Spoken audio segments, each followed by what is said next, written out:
बच्चों, आज हम कक्षा 8वीं विषय हिंदी में हम लोग आज क्या पढ़ेंगे? पाठ 10। ठीक है, क्या पढ़ेंगे? प्रवास। ठीक है, श्री सालिम अली जी ने इसको लिखा है। देखते हैं प्रवास में क्या बताया कि जहाँ कहीं भी पक्षियों के अध्ययन और अवलोकन की बात चले, डॉक्टर सालिम की चर्चा न हो यह संभव ही नहीं है ना।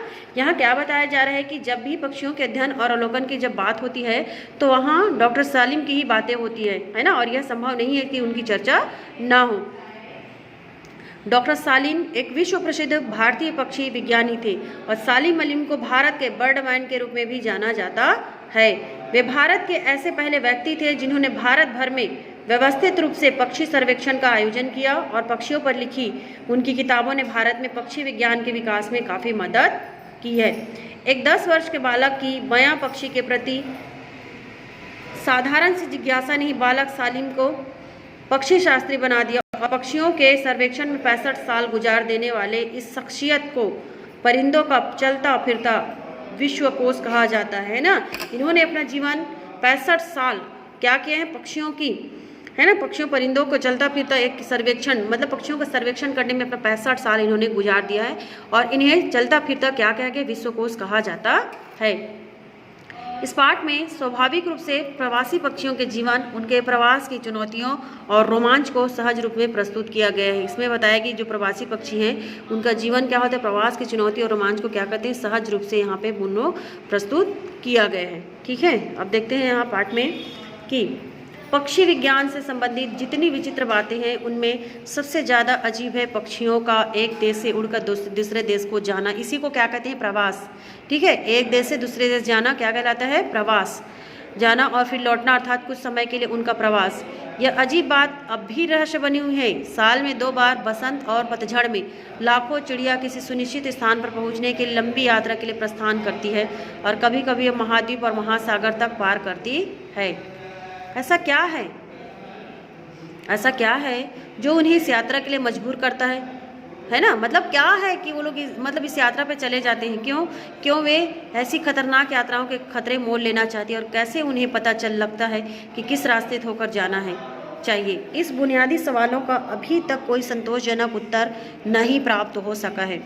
हालांकि सावधानी से किए गए कुछ प्रयोगों और प्रवासी चिड़ियों की घेराबंदी के परिणाम स्वरूप अब हमको पहले की अपेक्षा काफ़ी अधिक तथ्य ज्ञात हो चुके हैं। चिड़ियों के इस प्रवास की खास बात यह है कि इन दोनों स्थानों के बीच उनका आवागमन बिल्कुल नियमित होता है। क्या बताया जा रहा है कि चिड़ियों के इस प्रवास की खास बात क्या है कि इन दोनों स्थानों के बीच क्या होता है, उनका जो आवागमन का है ना वो बिल्कुल क्या होता है? नियमित होता है। उनकी यात्राओं की भविष्यवाणी तक की जा सकती है। उनकी यात्राओं की क्या होते हैं? भविष्यवाणी भी करते हैं, जिसमें 1 हफ्ते या उससे कम कहीं आगा पीछा हो सकता है, आगे पीछे ना। इस चिड़िया लौटकर उन्हीं क्षेत्रों प्राय उसी बाग अथवा खेत में आ जाती है। यही उनके गर्मी और जाड़े के निवास होते हैं और उनके बीच हो सकता है कई हजार मील तक का फासला हो। पहला सवाल जो दिमाग में आता है वह यह कि कुछ प्रजातियों को ही चिड़िया प्रवास के लिए क्यों जाती है ना। क्यों? किस हमेशा मन में सवाल उठता है कि कुछ प्रजाति की चिड़िया ही क्यों प्रवास पर जाती है, अन्य क्यों नहीं जाती? तो जवाब हो सकता है कि उन प्रजातियों के लिए उनका जीना इस प्रवास पर ही निर्भर करता है और अन्य प्रजातियों के लिए नहीं। कुछ प्रजातियों के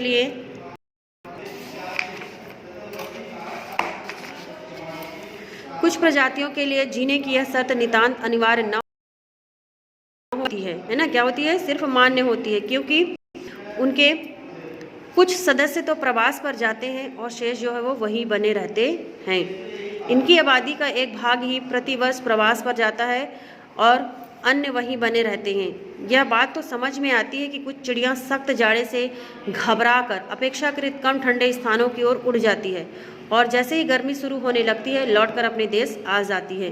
वे अपने देश जब आती है तब क्या होता है, वे अपने देश जब आती है उस समय वहाँ पेड़ों पर क्या होती है? नई नई कोपले, कलियाँ और फूल निकले होते हैं और परिवार के पोषण के लिए तमाम तरह के कीड़े मकोड़े उपलब्ध होते हैं। गर्मी खत्म होते होते बच्चे जो हैं वो बड़े होकर आत्मनिर्भर हो जाते हैं और पतझड़ के बाद पहली सर्दी के पड़ते ही चिड़िया जो है वो क्या हो जाती है, प्रवास पर चल देने को तैयार हो जाती है।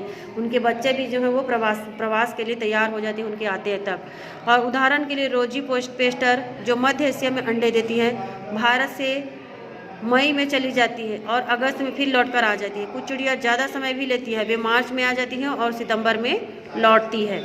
ठीक है, यहाँ तक तो ऐसा लगता है कि इन कठिन प्रवास यात्राओं का निश्चित महत्व है और शायद जो चिड़िया प्रवास पर जाती है उनके लिए कुछ हद तक यह आवश्यक भी है।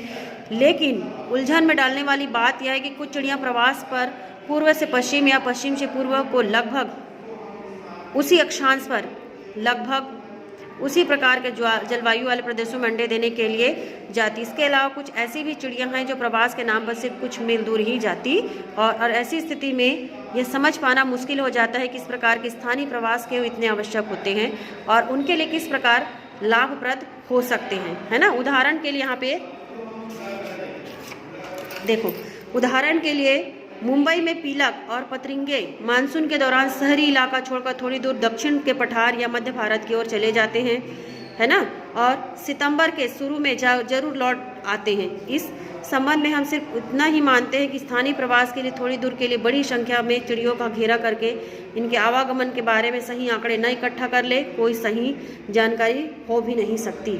ठीक है, यहाँ से हम कल पढ़ेंगे।